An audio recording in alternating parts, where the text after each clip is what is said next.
G'day you mob, Pete here, and this is another episode of Aussie English, the number one place for anyone and everyone wanting to learn Australian English. So today I have a Goss episode for you where I sit down with my old man, my father, Ian Smisson, and we talk about the week's news, whether locally down under here in Australia or non-locally overseas in other parts of the world. Okay, and we sometimes also talk about whatever comes to mind, right? If we can think of something interesting to share with you guys related to us or Australia, we also talk about that in the Goss.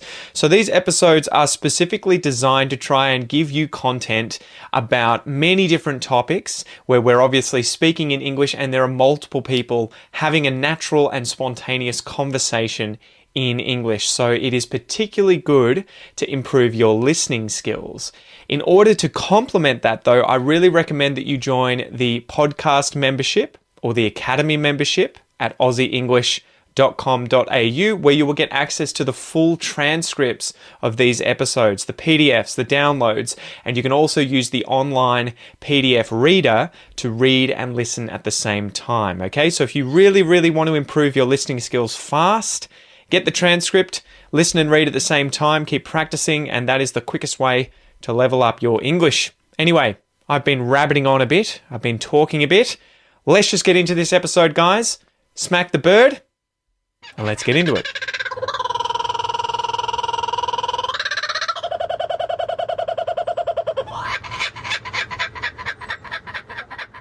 Alrighty, Dad, how's it going? Hey, Pete. What's Good the to be goss? back. What's the goss? There's a few bits of goss. Yeah? Yeah. A few stories that you've been sending me over the last few weeks. One's a piece of crap. But, One's a piece of crap. Is that the pun or is it? It's the pun. Yeah. It's the pun. Is leaving dog poo in the street really so bad? Question mark. The science says it's even worse than you think. How do they know what I think? I could think it's the worst thing ever. So I think, the first few lines, beyond the obvious unsightliness and the likelihood of making unwanted contact with dog poo, there are some other important reasons to pick up after dogs.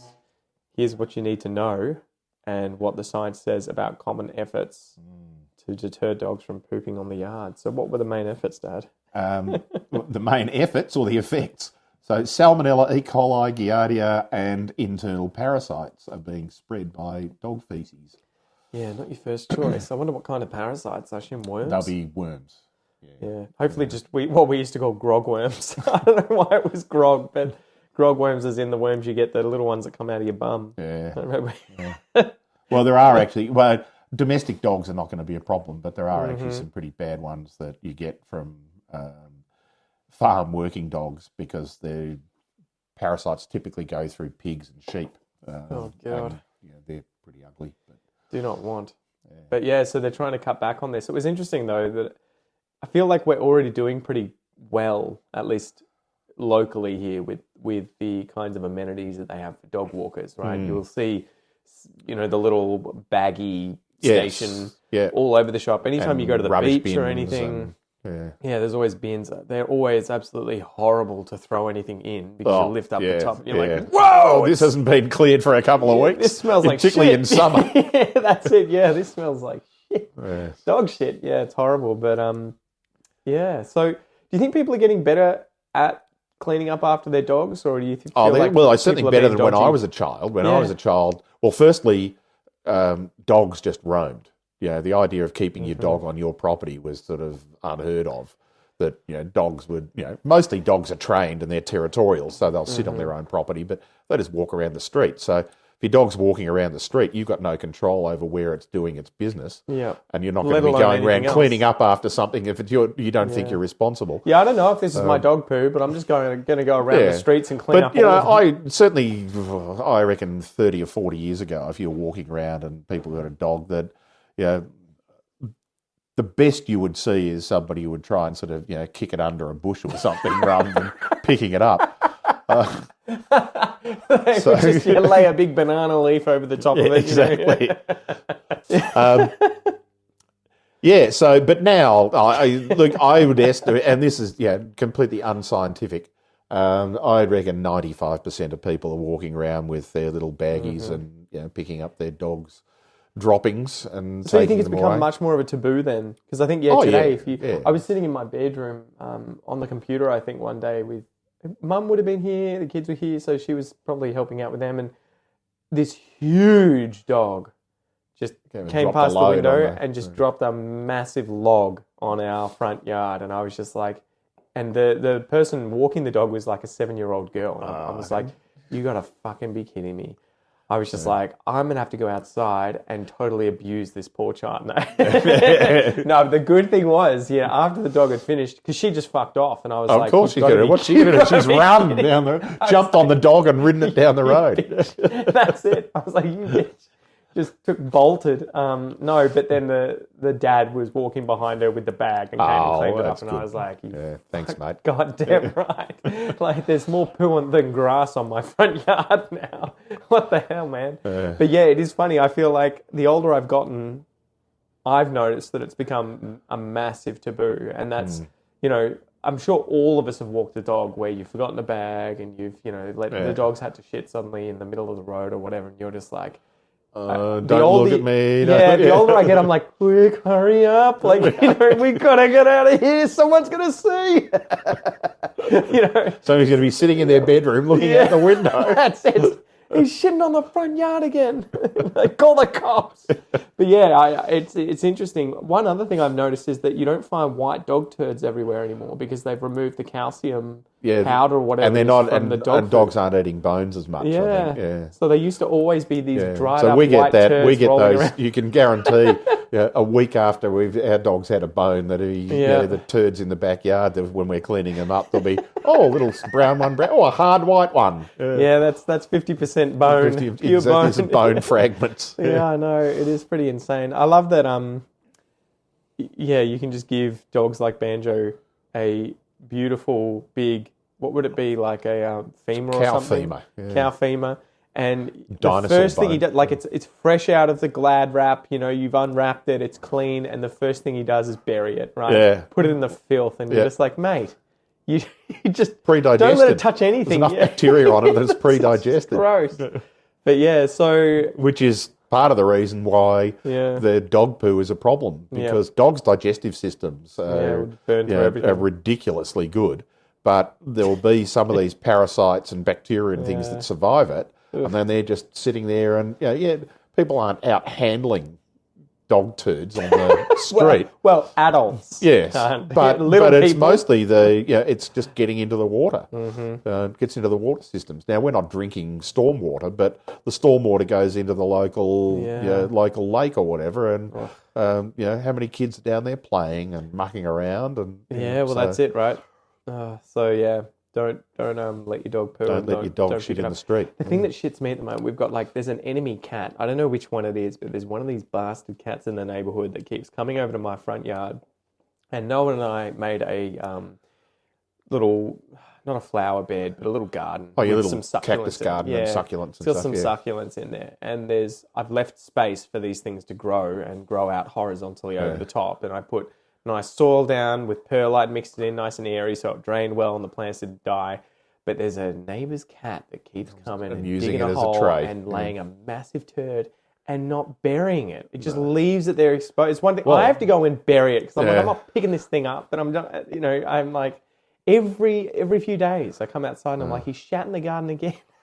He's obviously found his favourite spot. You've made the perfect cat litter tray. The soil, an outdoor litter tray. The soil moves between my claws so nicely when I'm digging my little hole.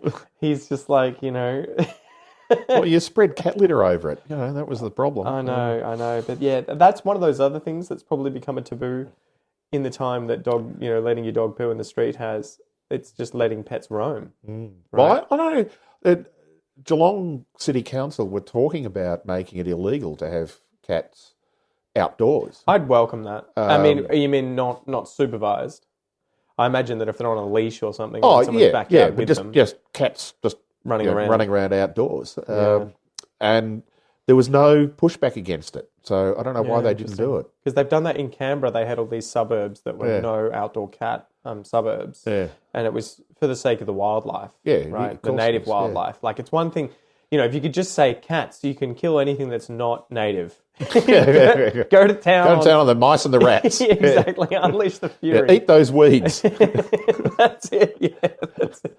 Exactly. But they tend to just indiscriminately kill whatever they can. Exactly. And so most of the stuff in people's yards, even in suburbia, is native.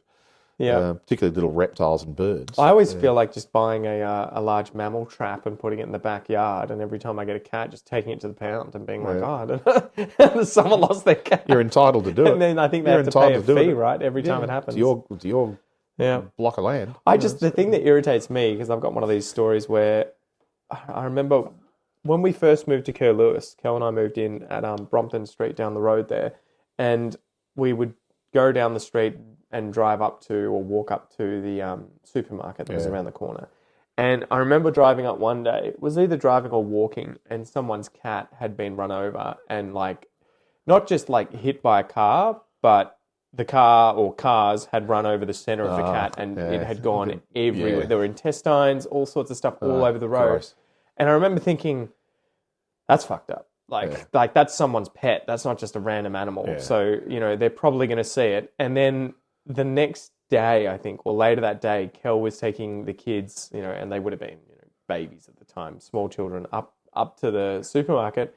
And she was like, she told me when she got back, I was going up there and there were these people all sort of standing around a small kind of little grave in the front yard, and the kids were crying and the woman there was crying and everything. And I was like, was that in this spot? And she's like, yeah. And I'm like, fuck, it was their cat. And it was right out the front of their house.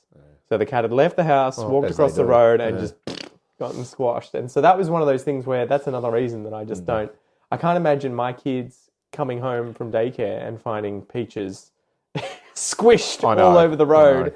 And it's one of those things. Kel was like, I feel so bad for them. And I'm like, fuck that. Why were they letting the cat out? God damn it. It's irresponsible to the cat. It's irresponsible to your children. It's irresponsible to, everyone involved. Yeah. So, nobody wins out of this. I know, exactly. So, keep your pets inside, guys. Mm-hmm. But, that irritated me. Yes. So, anything else you want to say about dog poo? It sort of run its race, I think. Do you reckon people are more likely to allow their dogs to shit and walk on the road versus on the beach in Ocean Grove? Or do you think more people on the beach I don't know. Allow them to poo because they can kind of just let it wash away behind under the high sand? tide will take care of that. Because you always see heaps of shit at the beach. Yeah, don't know. I've seen people picking up. Well, we used to do it. We haven't walked the dog on the beach for a while, but... Well, Mum does. I don't know. You kind of do the dodgy, don't you? And just bolt. You're like, everyone's on their own. Do I look like I'm bolting up the beach? Well, this is at a snail pace. This old fat guy with a heart problem running up the beach. His dog's dropping a turd. You're on your own, Banjo. You dug your little poo hole. Pick it up. That's it. Cool. All right. Short Goss episode. Oh, yeah, I'm not sure how we can follow that one up. Can we make it a twofer? Is there anything else that links well, or should we just... Oh, here we go. All right. Speaking of food, turning veggies into ice cream. turning ice cream into shit. Yeah, exactly. Well, don't feed your dog ice cream. we can make this a twofer. A two for one. A two for one. Two for one. All right. Okay. So the veggie ice cream one. Yeah, this is a sort of a cool idea that there's people now who are using rejected vegetables. So stuff that either never gets in the supermarket or is no longer saleable in the supermarket, and they're mixing it into commercial ice cream mix. What blew my mind, before you get into that, it blows my mind that so much gets rejected that is 100% fine, not even blemished. And it's because it's too small or too big. Or the wrong shape. You'll go in and see all, say, the Granny Smith apples or the avocados or whatever, and they will be within a certain tolerance, right? There's a uniform kind of shape. The avocados are all identical. The only thing is they have sort of eat today, 2 to 3 days, a week. But they're all the same size, the same shape. I love when you see they don't fall off the tree like that. Where they're like, don't squish them. And you're like, how am I going to know? Yeah. I need to test it. Like, I don't want to buy an avocado that I want to have today, and I get home and I touch it and I'm like, God damn it, it's going to be ready in about a week. Or not. Yeah. So they're taking, this is good. I feel like it's useful because I imagine that at least a few years back and before that it just went to landfill. Yeah. And there were all those stories during COVID too, I think, of the avocado growers in particular. I remember they got down to like $1 each or 50 cents each or something at the supermarket. Some of them, they were saying it just wasn't worth picking them. Yeah, and so they were just just let them rolling rot. them straight into the ground. They just let them rot on the ground. They had tons and tons and tons, and it was something like they wouldn't make the money back that it would cost them to get them to the supermarket chains to sell. And so they were like, there's just no point in even bothering. Yeah. Throw it in the rubbish. Yeah. So I remember that blowing my mind. I mean, at least the farmers were keeping it and could, use it as fertilizer and put it back into the chain, if you want, that way. But yeah, massive waste, you would imagine. Yeah, so they're taking vegetable waste. Yeah, pumpkin ice cream, cauliflower ice cream. So, yeah, because initially I read this and I'm like, okay, are they just like making ice cream from these products, but they're not going to taste anything like these products and they'll just add in flavors on top?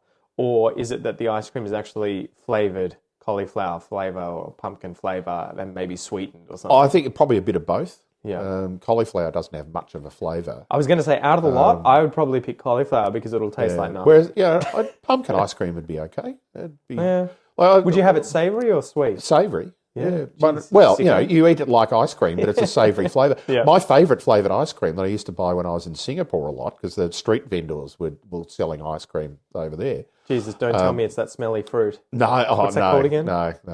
What's that damn fruit? You guys will have to tell me. Yeah. I've had a brain fart. I can't remember That's it. all right. Well, you'll remember it. No, corn. Sweet corn. Oh, really? Ice cream. It is to die for. Durian. Yeah. God damn. That stuff's horrible. It is. It's like probably what you guys think of Vegemite. That's my version of Vegemite as a foreigner. That's what I smell. It smells like the no. Vegemite's already been eaten. It smells like used shoes. Yeah, it smells like our previous story. Yeah. So I reckon that'd be a cool idea. And then the tail of this story is also saying that vegetable boosted plain flour could be next. So actually, just putting cauliflower meal as an example into flour. It's an interesting thought, right? In the future, will we find a way of convincing people to eat objectively worse tasting food that's better for you? Or will we take objectively better food for you and make it taste better? Yeah. And I think it's probably going to be the latter. A bit. And it depends on what you're doing with it. I know the sort of prepared, I hesitate to use the really bad use of the pre-prepared because the whole idea of preparing something is that you do it beforehand. But the pre-prepared pizza bases that you buy at the supermarket, we get, and you do the same, you get the cauliflower ones, which are about 40-50% cauliflower meal in them, as well as bread flour. But they kind of don't taste like anything, right? It's weird. No, they don't. But I actually prefer them to the standard one. They're thinner. They're thinner, a bit crispier, Yep. a slightly different flavour. You couldn't tell, oh, that's got cauliflower in it. No, you wouldn't even know. But you know it's different. Yeah. And so I doing feel that like is it's one pretty of those good. things that's subtracting something from the actual, what you're used to, right? Like you think white bread, okay, you have white bread or you have something that's made from flour and you're kind of like, it doesn't really have a taste, but it does. Yes. And you don't realise it doesn't have it does have a taste until you've kind of subtracted it and you use something really bland like cauliflower. I remember having, I think it was when I was first getting into the gym and I was trying to have those medium chain triglyceride type fats and I had coconut oil and I started using that as margarine or butter on bread. And I remember being like, what the fuck? The toast tastes so different now. Like and it doesn't taste like coconut. It's not salty. Yeah, because butter and margarine is salty. Yeah, it just tastes like the bread, but I didn't realize that margarine and butter, had such a strong kind of, it seems stupid now, but thinking about flavour of its strong own. flavour that it was kind of pairing with the bread to make toast that you had put butter on. You're very, I don't know about you, but one very rarely just pops a piece of bread in the toast and takes it out and eats it. Yeah, that's You're gross. putting something on it. It's too crispy. So, it's just too, it's like having dry biscuits just by themselves, you sicko. Although you'll sit down and eat chips. But I remember that and being like, oh, wow, okay, so something like margarine, which I thought was, just some sort of bland kind of like you put something on top of the margarine to actually give flavour to the toast or whatever. It's like, no, it actually has a quite significant flavour. And my wife would be like, no, Pete. She pretty much just has margarine and butter on everything, just as is. She'd sit there and eat it with a spoon if she could, I think. But well, your son's the same. I know. I want butter on it, which he actually means margarine. He's never actually experienced butter. Probably not. But yeah, so which would you'd be smashing the pumpkin one? I reckon the pumpkin one would be good. And I'm just trying to think of some other thing that, another flavour. There you go. What would you give us some feedback here? What would your favourite vegetable flavoured ice cream be? I think it's one of those things. I've already done sweet corn, but I know one's good because I've eaten it. But, is it favourite flavour in that you like it, or it's the least offensive? well, that's actually the same question. You're just starting at a different end of the spectrum. But I mean, as in, like, you're actually searching for the flavour versus trying to avoid sweet corn it. would be like it's that standard gag about in those sort of rapid answer 20 question things of strawberry or chocolate. The answer's vanilla. But for me, for ice cream, it's sweet corn, and people look at you like, you idiot. So, but so there is that. Yeah, I would actively look for sweet corn flavoured ice cream as opposed to going, can I live with spinach flavoured ice cream? What is a vegetable? Because I'd probably go rhubarb. I imagine that's not a fruit. I'd have rhubarb ice cream over everything. Pretty much. But the thing is that's a flavouring in the ice cream because rhubarb has no substance. By the time you cook it, it's just mush. So I don't think you could actually make ice cream out of it. I imagine you could take the flavouring and just sprinkle it in there. It's not adding any textural filler to it. It's like saying, strawberry flavoured ice cream is strawberry flavoured, but you can also put strawberries in it. Yeah, I don't know. I think I'd probably go the cauliflower. Just because I know it would be the least offensive. Cauliflower or pumpkin. I'd try them all, but if you had broccoli or... No, you know what the worst one would be? Spinach flavoured. Brussels sprouts. I like Brussels sprouts, but I'm not sure Brussels sprout ice cream would be that great. Brussels sprouts can fuck right off. If you want to try Brussels sprouts, put Vegemite on them. Oh, yeah, well, that's it. If you put anything on them to make them taste better. I actually love Brussels sprouts. You could probably put a dog turd on a Brussels sprout and make it taste better than it does myself. That sort of wrapped that one up then, hasn't it? Yeah, that was a train wreck. Anyway, thanks for joining us, guys. And he might actually publish this. Yeah, no, that's it. This will be a members-only episode. See you guys. See you.